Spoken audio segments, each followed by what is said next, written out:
Major changes coming to the H-1B worker visa program after President Trump signed a proclamation that he says will ask companies to pay $100,000 a year for skilled worker visa applicants coming to the United States. Madeline Rivera is here in studio with more. Hi, Maddie. Hi, Mike. So this is interesting. The Trump administration has brought up a number of frustrations with the H-1B visa program. The H-1B visa allows employers to petition for highly skilled foreign professionals. The administration says it's been exploited to replace American workers with employees who are paid less. They say that makes it harder for Americans, especially college grads, to find jobs.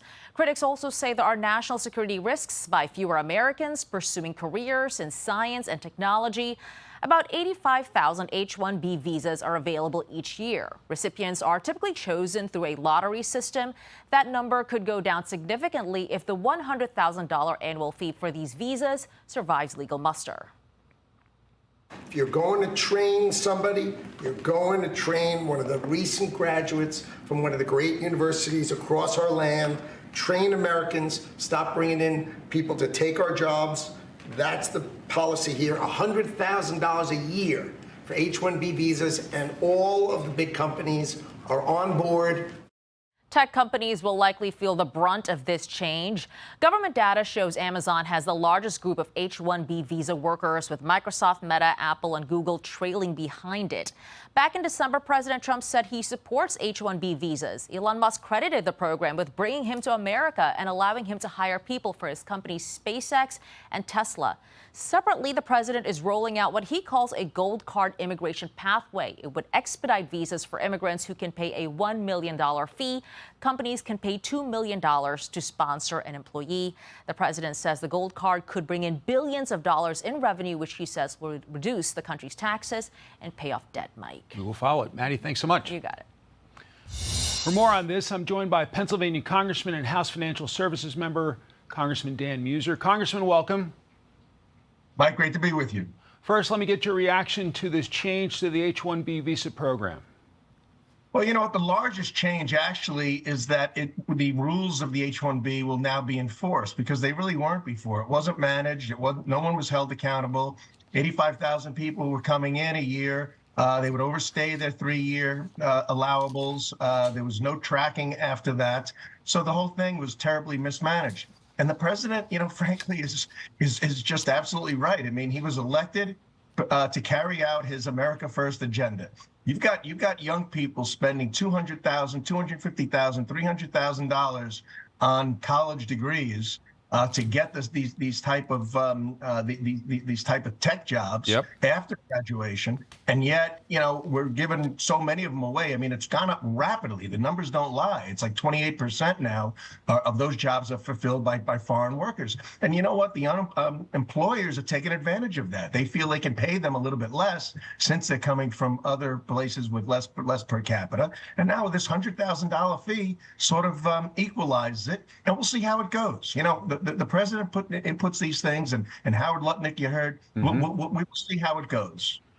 Well, if it's late September, you know, Congressman's having a government funding fight. Now, you all passed a continuing resolution in the House, and then it failed in the Senate. So, Congressman, how does this play out? Well, we did pass it in the House. You know, it's a continued resolution. There's a couple of other things, but it's very clean. It makes all kinds of sense. Look, the only reason we didn't get our appropriations bill done by September 30th is because we had the BBB, and that was highly significant. That was the priority, and it was so very important to get done. So we need a little bit more time here. The idea that the Democrats are playing ridiculous politics here, it's an extension into November. There's really no harm behind it. You know, Chuck Schumer is all concerned about, you know, his political position, and it's just terrible. You know, it's once again, they're putting politics over people, and that's not a cliche. I mean, that's the action that's taking place. So we need to get this done. The Senate needs to pass it. We need to get on with the people's work, and it's very important. And if not, we shut down the government, which will, it really, in the end, helps no one. At this point, House leadership, Congressman, is not planning on bringing members back until after the deadline. In your view, is that likely to change?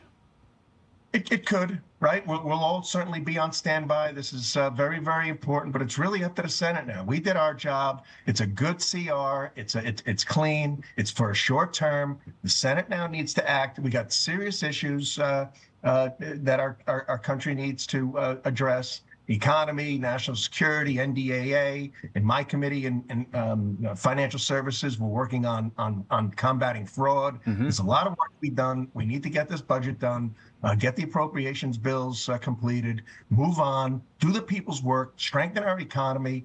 Because I'll tell you what, Mike, we're really on a roll. Every indicator.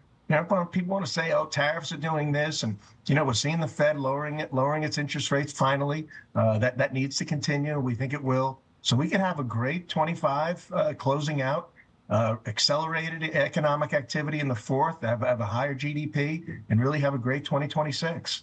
Let me follow up on that quickly. You're a financial services member. What's the impact or what's the state of the American economy? It's very, very good, and I don't say that because that's Dan Meuser's view of things. I mean, I talk with bank presidents, I talk with Federal Reserve folks, I talk with certainly the administration, I talk with a lot of banks, I talk with a lot of businesses, international businesses. Things are having a sort of a soft landing, if you will. There's really no concern for a recession.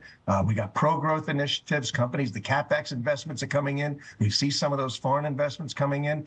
Those interest rates really need to come down because housing needs to kick off from that. And the lower interest rates creates even more pro-growth supply side production. Once that domestic American-made production meets demand or exceeds demand, that's certainly the definition of lowering inflation. So I think we've got some good things going. We can't let Schumer and those who are looking out for their politics rather than the best interests of the country. There is a time to govern. There's a time for politics. There's a time for govern. Let's get things done for the American people so we have these economic opportunities moving forward. Congressman Dan Meuser, thank you so much for your time today. Appreciate it. Thanks, Mike. Hey, it's Will Kane. Click here to subscribe to the Fox News channel on YouTube. It's the best way to get our latest interviews and highlights. And click to subscribe to the Will Kane podcast for full episodes right now.